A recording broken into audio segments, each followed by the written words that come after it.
Oh, good afternoon to you. It's Sunday. You know Sunday, the day that you get up and you comb your hair and put on a clean shirt and you go to church and you remember church. A certain amount of sitting down and standing up and kneeling and singing and listening to people read things, and I'm sure you all know what church is about. And after church, we all say goodbye in our various styles and several different languages. And I always drive back here and park the car in the front garden. Only today I couldn't. I've had a conversation with a gentleman who had got something very interesting in his garden, and he was complaining that it was sort of in his way, getting under his feet. And I may have made a mistake. I may have done, may not have done, because I said, it's actually a very interesting thing, I said, and it's got the potential to be quite a beautiful thing, I said. And he said, well, do you want it or shall I just burn it?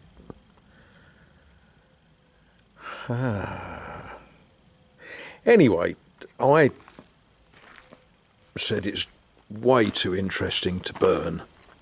And I came back from church, and the reason I couldn't park where I always park is because this has arrived. Yeah. Now, I don't know if you watch people like Waylon Wire or Cutworm or people like that. They're always bringing home old vehicles. Well, I didn't bring this home. This sort of found its way here without any effort on my part. Well, for a start, it's not exactly roadworthy. Although saying that, the brakes do work. And I guess normally there'd be an engine of some sort goes there. Yeah, one of those sort of vegetarian engines that eats carrots and hay and things and produces manure for the garden.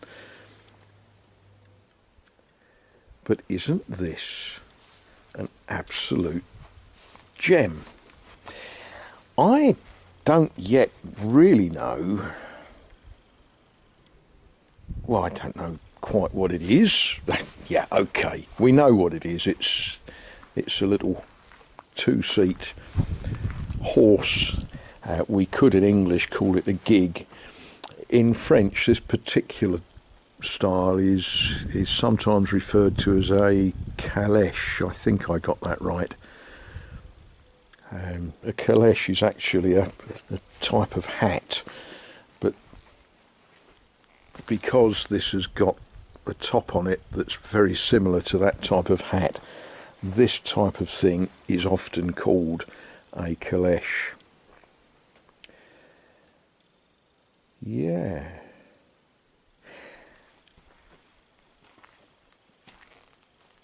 There are things about it that I think need a bit of examining and explanation. It has got a few little details on a plate there.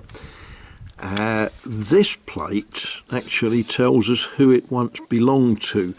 Louis Garnier, who lived in Saunay, just up the road.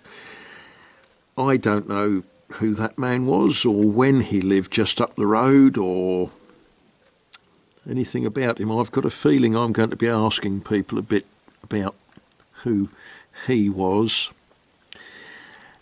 with the nature of this area, I'm quite confident I'm going to bump into somebody who said, oh, I remember his grandson, or I went to school with his children, or whatever. So we'll find out a bit about that, and I think the plate underneath probably tells us who made it. I'm hoping to find a date on it. Talking to the gentleman in whose garden it was, we think it's probably from the 1890s, but we don't know that. But I've got a bad feeling that you lot think that I'm going to stop doing building work and stop feeding cats and do some restoration work on this. Well, there is some risk of that. Probably not today.